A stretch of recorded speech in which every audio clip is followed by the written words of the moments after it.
and it's just a pile of fucking sesame seeds. Then you literally reduce a Big Mac down to a slice of cheese you'd like to donate to charity. Now, you know me, guys. I am as charitable as it gets. I think you know what button I am pressing. I am always pressing yes. Eventually, I think they're made of the fired employees. Whereas it's always blockaded, like they're hiding the corpse of Ronald McDonald up there. It has to back up, but neither of you are budging. So you just end up trying to mangle yourself over the top of each other to get past. The Swedish version of Bloons tower defense. And all the common fact that IKEA do not have a staff recruitment process. No job interviews. They simply wait for the weak customers to wander off the track, get lost, and become consumed by the store. Reasons that people go into the Apple store. 1, to buy an Apple product. 2, to repair an Apple product. Or 3, to go in and play around with the funny tech for absolutely no reason or any intention of buying anything.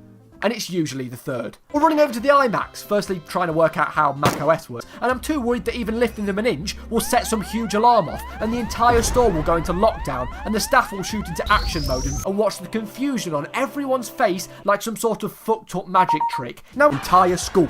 Well, there is one simple fix.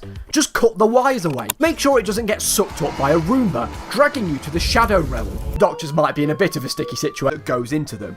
Tail lines we all know too well. What big hands you have, and what big ears you have. But of course, it isn't her granny. It's actually Joe from Family Guy. Right. Now let me get this out. All three of them can get into a fight. An axe-wielding maniac smashes through the window.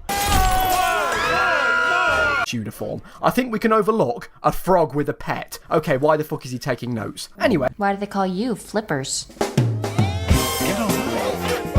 Come on, calm down.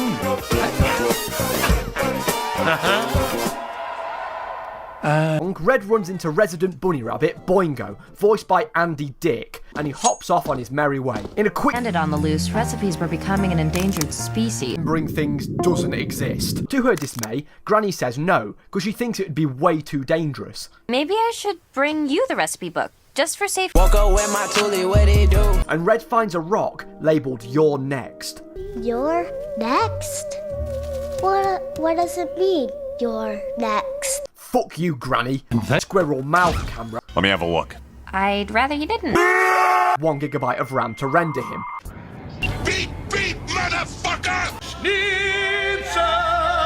Which results in one of the creepiest musical numbers I have ever seen. Like any generic European villain, the endgame's Granny off the edge of the cliff, and Granny dies. Ah, finally, some bliss. Until she throws down 2 fucking grenades from a nearby rock.